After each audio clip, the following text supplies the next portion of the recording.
Hello, leading ladies. Are you interested in learning more about healthcare policy? Well, applications are now open for the Robert Wood Johnson Foundation Health Policy Fellows Program. This program seeks out mid-career professionals who are interested in health policy at the federal level. The program starts in September and runs for 1 year. So apply today if you are passionate about improving the health of our nation and ensuring that everyone has a fair and just opportunity for health and well-being. But don't wait.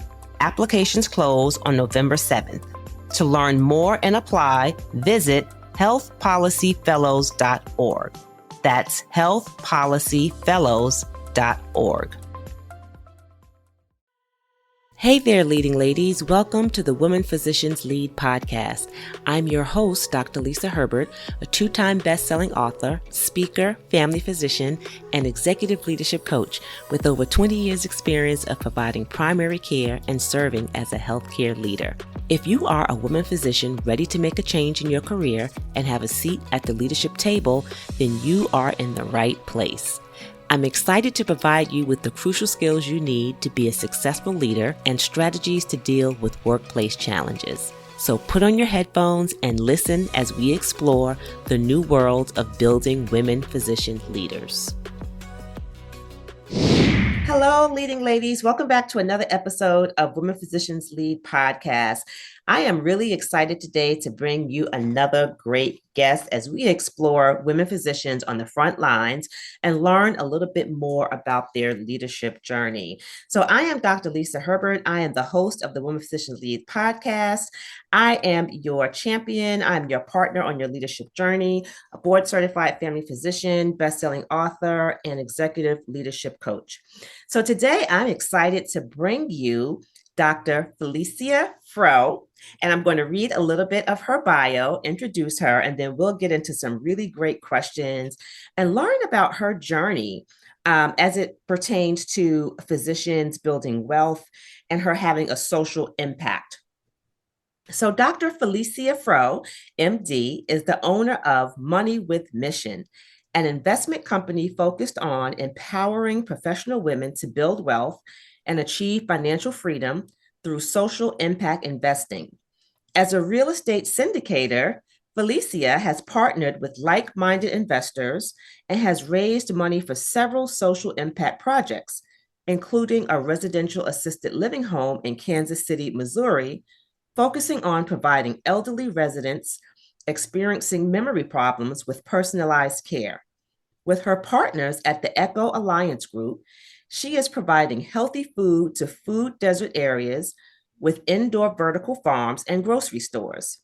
In addition to real estate investing, Dr. Froe is a licensed urological surgeon with over 20 years of experience. She has written many best-selling books, including How to Create Wealth That Outlives You.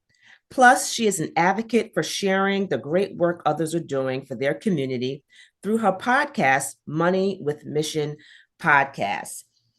So help me to introduce and to welcome Dr. Felecia Froe to the Women Physicians Lead podcast. Welcome, Dr. Froe. Hey, Lisa. Thank you. When people are reading your bio and you're like, is that me? Have I, what is that? Like, I know. I make you pause. We just walk around living our lives, not thinking about the things we've done until somebody writes it all down and reads it back to us. You're like, oh man, okay. I guess I understand why I'm tired. Okay. Absolutely. You have a lot going on, and I can't wait till we get into this discussion so we can talk a little bit more about that.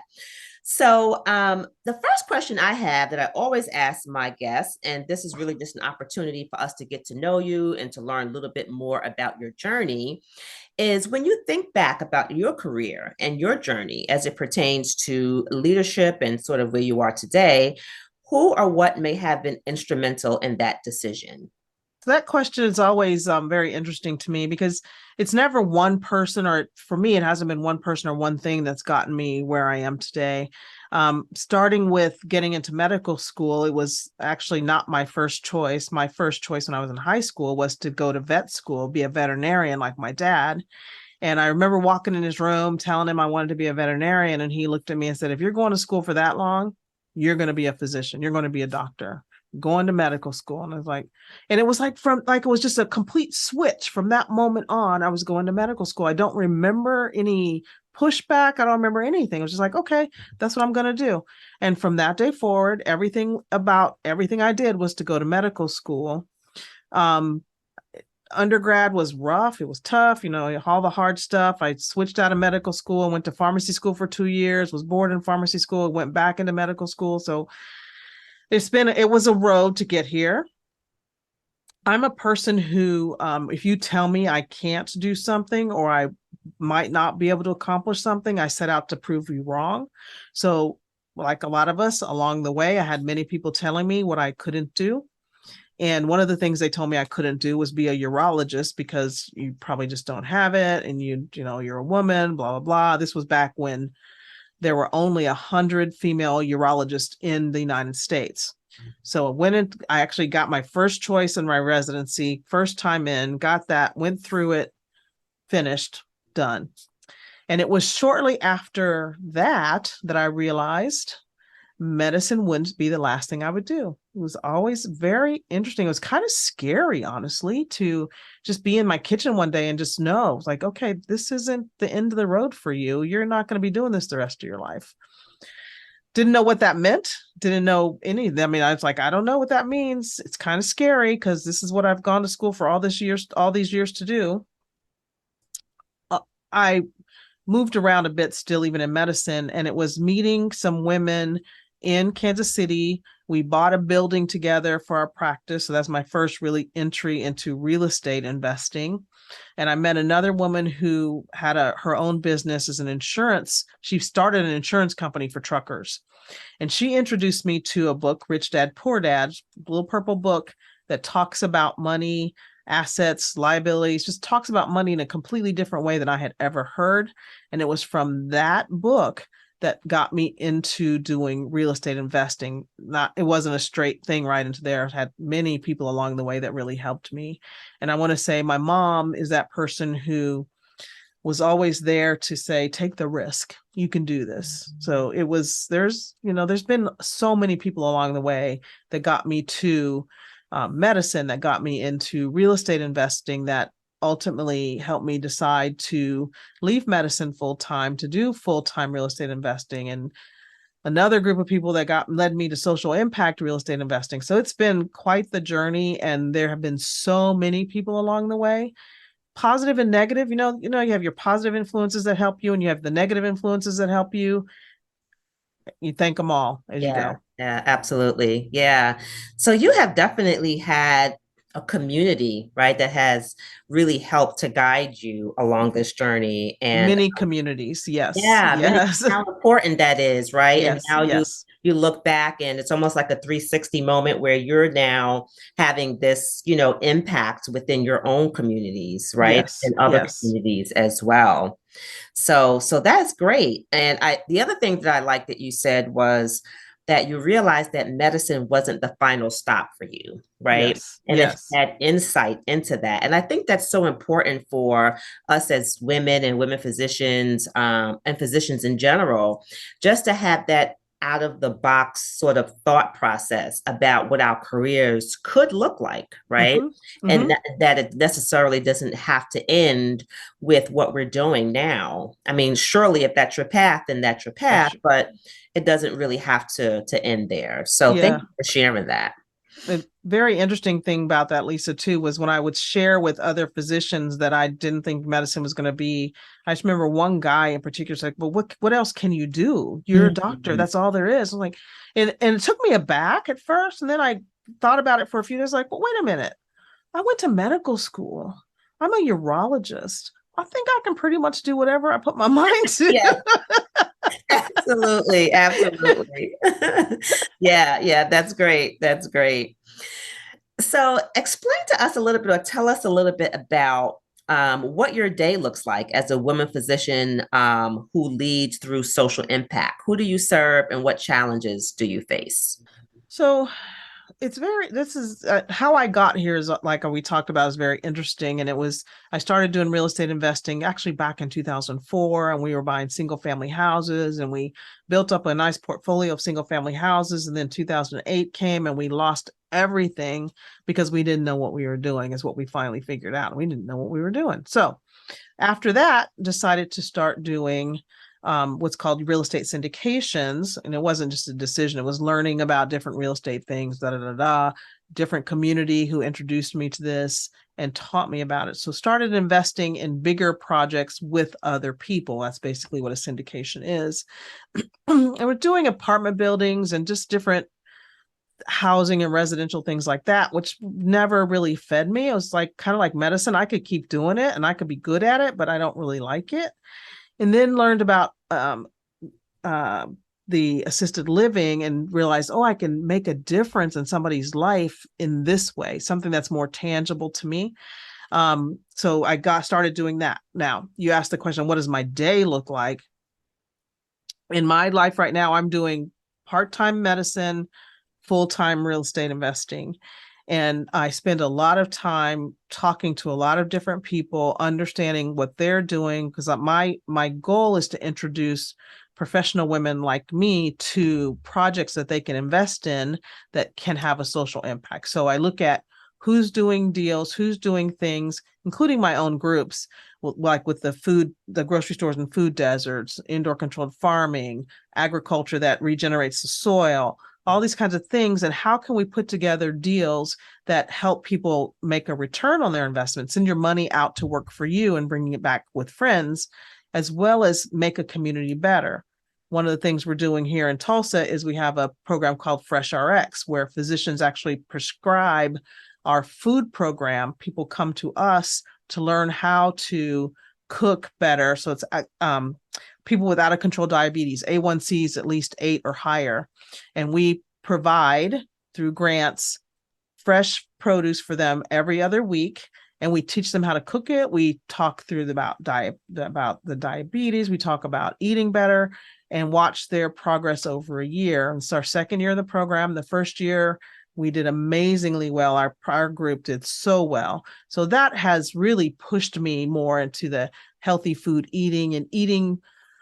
We think about eating well and we think about losing weight and we think about those things. And most of the time we think about it, it's a vanity thing. I want to look better. I want to look better in my clothes. And health is like the second or third reason we want to lose weight. We want to make health the first reason you want to lose weight. And those other things are down the road that make you feel better too. That makes sense. So my day is pretty much talking to a lot of people and resting when I can. Well, rest is important. So I hope you're getting plenty of that. Yes. Yes. But that's really interesting. Especially, I love how you are bringing together community through empowering people to make healthy choices, right? Yes. So that they Yes. can live longer and better and have better Yes. lives. Yes. And who better to do that than physicians, right? Or Yes. those of us who are in the healthcare field, Yes. to be able to deliver that type of service, not only because of the expertise that we have, but also because we know how to bring about those positive outcomes, right? We know kind of what the end of the road per se should look like for that particular person. Yes, we do. And we don't always learn that kind of thing and how to persuade people and that kind of thing. We don't learn that so much in medical school. And we do get it some as we're practicing, especially if you really enjoy that relationship building that most of us, I think, do enjoy. We just don't have a lot of time to do it in our practices. But that's one reason that medicine just was driving me crazy, is that lack of time to build a relationship with a patient and understand their life and help to, like you said, empower them to take care of themselves and not just feel like it's a pill that's going to do the thing for them. Absolutely. So great work with that. Hey, leading ladies, stay right there and we will be back with my amazing guests. This conversation is so good that you don't want to miss it. So stay tuned. Hello, leading ladies. I have some exciting news to share with you about an organization that's near and dear to my heart. National Medical Fellowships is celebrating its historic impact and future work with a hybrid national event on Saturday, November 5th in Miami, Florida. NMF was founded in 1946 as a precursor to the civil rights movement, working to provide scholarships to grow the number of Black and Brown physicians. And they have provided over $45 million in financial assistance. Reimagining Healthcare, Celebrating Equity Change Agents, ushers in a new chapter with inspired leadership and an energetic agenda to achieve health equity. This event celebrates the extraordinary impact of NMF's long-standing partners, scholars, and alumni who guided NMF's historic success and who continue to make a difference for those without access to equitable health care. So, listeners of Women Physicians Lead, you are welcome and invited to attend virtually or in person in Miami, or donate today to advance NMF's important work. Visit nmfonline.org/reimagine to learn more. That's nmfonline.org/reimagine to learn more. I look forward to seeing you in Miami. Hey there, leading ladies, it's Dr. Lisa. Thanks for hanging in with me. Now back to our amazing interview. So talking about the investing that you're doing in communities, how does your work around investing in communities affect healthcare disparities? And what impact do you see this having on healthcare equity? So those are big questions, of course. And I Yeah. mean, okay. So I moved to Tulsa, Oklahoma, and I moved here because my group was putting a grocery store in a food desert. It's a 30,000 population in North Tulsa that hadn't had a full service grocery store in over 10 years. The city had done a resilience study, and that study had shown that the people of North Tulsa live 11 years less than the people of the rest of Tulsa, which of course is a multifactorial problem. But if you look at it, it's like healthy food has got to be one of the reasons that that's there. So we got this grocery store open, and while we can't at this point measure the difference, I mean, it just makes sense to me that there's going to be a difference. If you can walk into a grocery store with produce, fresh produce, and have a choice to have the ability to choose something healthy over the 15 fast food restaurants that are in that same 2 blocks, we are working to teach people to make healthier choices. And like I said, through that Fresh RX program, you can help them to see that it makes a difference. When you eat better, it's so much better. And when the more people we can empower to do that and to see that, we know that there is a significant decrease in healthcare costs, a significant decrease in morbidity, a significant decrease in pretty much everything. You're healthier in your brain, you're healthier in your body. I don't know. The way I thought about it before, and now I thought about it even as smaller, was that just think about when you know that you can go up the street and get your groceries and you don't have to think about I have to get on a bus to go to Walmart or wherever you're going to go to get your groceries. I can go there. Think how much time that saves and how much brain space that saves to make you more creative in all the other things in your life that you can do. So I don't know. I don't know exactly how it's going to change health equity and health disparities. I just know that it will. Yeah. And sometimes we just have that feeling, right? Sometimes we just may not have in the beginning, like you said, all the data to kind of prove that this is going to be the thing. Yes. But based on all of the research and based on all of the studies and the numbers that we clearly know happen in impoverished areas, like you said, this really has to make an impact, right? Yes. Yes. So I think that you are making an impact. For one, the socioeconomic factor that's tied into healthcare disparities and healthcare inequities, right? Yes.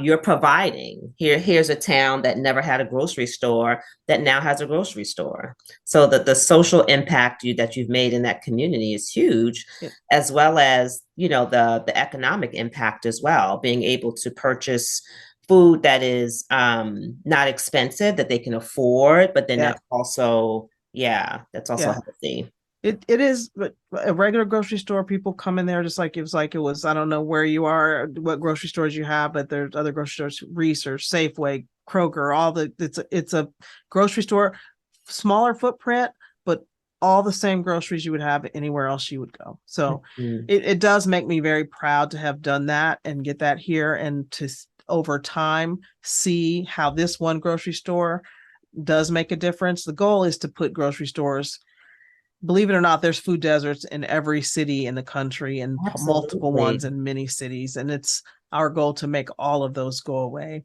in addition to providing housing for people that is good housing so that they can live someplace where you can be proud and afford it. And just, just anyway, the whole Yeah. thing is just it's a very, I have a very strong feeling about people having the, and I don't necessarily believe in handouts, so let me clear that up, but giving people the ability to um, make things happen for themselves, and just a Yes. little bit of help, like I said, opens your brain. If you're not having to focus so much on, I just got to figure out how we're going to eat, how you're going to eat, how much more can you think about when you know that that's taken care of? It's just amazing to me to think that ripple, that little thing makes that much difference. And not to say what you're going to eat or how you're going to eat is little, that's huge. Yeah, This, yeah. Yeah, but it's so just one less thing. It's one thing, to take off your plate, right? To exactly. take off a family's plate to have to think about. Yes. Definitely. Yeah. So I can see, I mean, this is going to make a huge impact, in the communities that you serve and in the future goals that you have, for investing with social impact. So so I just love your story. I love how, you have just come again, just 360 with, giving back to a community where the community in the beginning, was your upliftment as well. Yes. So, but you really, you had that insight early on, but you also just made a bold choice, right? So you decided to be bold enough to use your experience, your leadership, and your voice to choose to do something different. So tell us what that process was like for you, and what advice would you give our listeners about also choosing something bold to make an impact? Maybe it's something that we decide to do in addition to, Yeah. our role as being physicians, right? We don't have to necessarily leave medicine, although some of us do. But what advice would you give for those listeners who may want to also choose something bold to make an impact?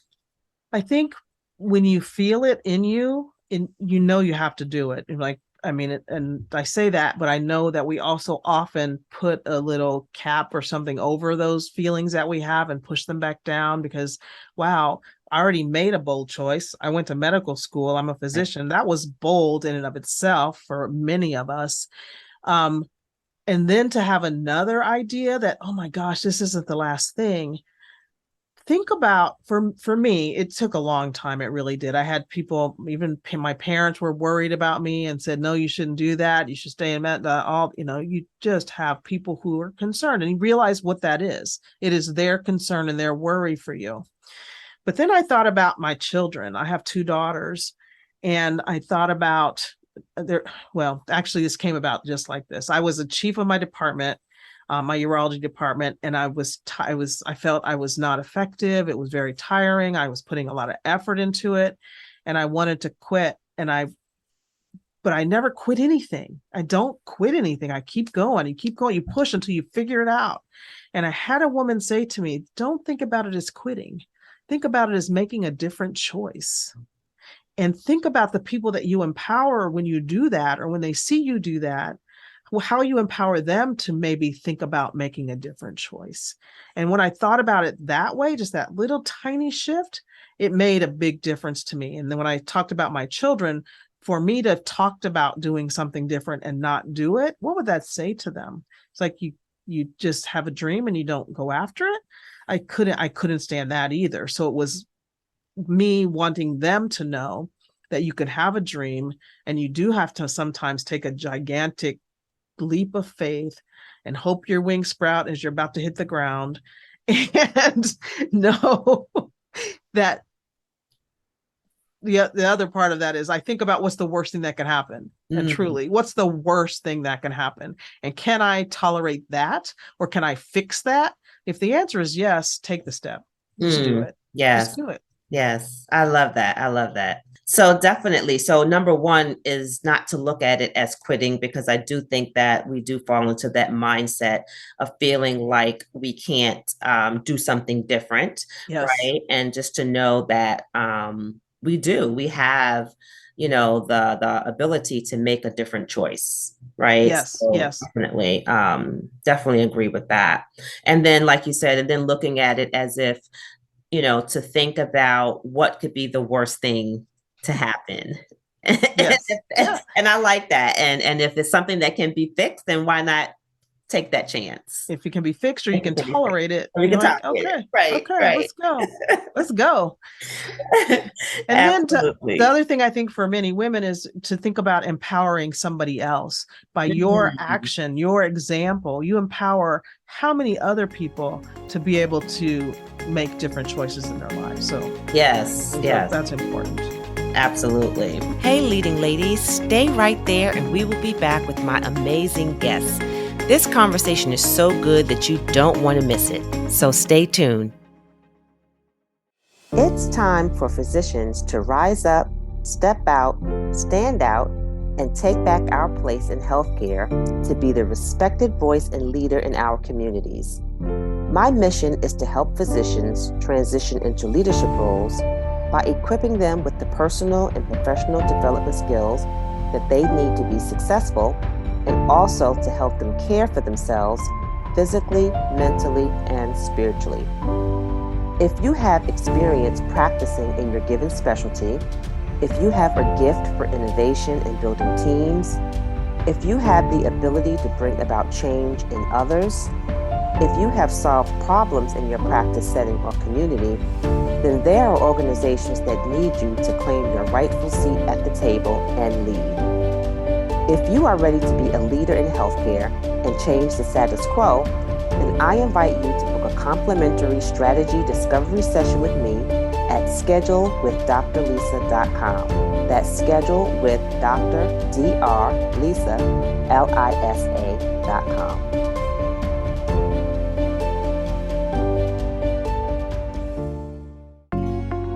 So we know also that, our work as women physician leaders can be overwhelming. It can be all consuming.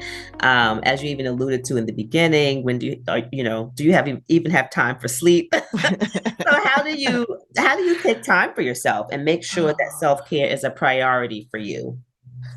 Well, I don't all the time. So number one, that's that. But when I really am thinking about it, and actually right now I'm in a community of women who really focus on taking care of ourselves and making ourselves a priority. So I think, again, having that community, having those people who are seeing and you're watching them, watch their example of how they're taking care of themselves. And then you start thinking, okay, let me quit work and go do something else for a little bit, because I choose my hours. I work how I want to work. And I've now decided that at 5 o'clock, I'm done. Close the computer, go do something else. You're going to go grocery shopping. You're going to go for a walk. You're going to go do something else, because I also realize that to keep working becomes inefficient and you want to be efficient. So you might as well rest and take care of yourself so you can come back and get done in 4 hours what would have taken you 8 or 12 hours if you were trying to do it tired. So it is a conscious decision pretty much every day to take care of myself and to Yeah. rest. So that I have 3 dogs that make me do stuff too. They come in and start poking at me and say, "Hey, get up, come help us do this, come play with us, come. So that community, whether it's your animals, whether it's another group of women, help to actually keep us on. It's really interesting. I keep saying this, but everything is about a collaboration and a community that's helped me to move forward and to be better. And we can't do it by ourselves. And sometimes we really, really try, but it works so much better and it's so much more fun when you do it with other people. Yeah, yeah. And I agree. I definitely agree. I do believe surrounding yourself with people who can move you right in the direction that you want to go, to remind you of the importance of taking care of yourself is wonderful. And then I also like what you said about realizing that the more you keep working sometimes really leads to inefficiency. And it's true because you're Yeah. tired. So you're Yeah. not thinking, you may not be as focused, you may not be as engaged. So although you can, plot that as number of hours worked, how efficient was that work, right? Exactly. Exactly. So I really like that as well. So this has been a wonderful interview, Dr. Felecia, and I want to just thank you for coming on and sharing with us your journey, for sharing with us how you were able to be bold and choose something different. And I'm sure that a lot of women listening to this podcast will gain some insight into their own journey and start to think about ways in which they can also impact their own communities. So thank you again for joining. And if anyone wants to reach out to you, how can they do that? Or if you have anything that you want to share with our audience, please feel free. Hey guys, I would appreciate it if you would listen to the podcast, Money with Mission podcast. So that's pretty simple. And once you're there, you'll introduce you to the website, the show notes, everything. You'll be able to find me once you get to the podcast, you can find me. So that's the easiest way to hear about other things that are going on, what other people are doing to impact the community. And just, that's my favorite thing to do actually, is talk to different people making an impact in their community. So Money with Mission podcast every week on Wednesdays. Great. Thank you so much. And I'll be sure Right. to listen as well. And thank you again for joining. And I look forward to having you maybe again on the show real soon. That'll be fun. Thank you, Lisa, so much. I appreciate it. Thank you for listening today and for allowing me to be a part of your career journey. To continue receiving leadership support, I invite you to join our private Facebook group, Building Women Physician Leaders, at www.leadingladiesincharge.com. Until next time, take care.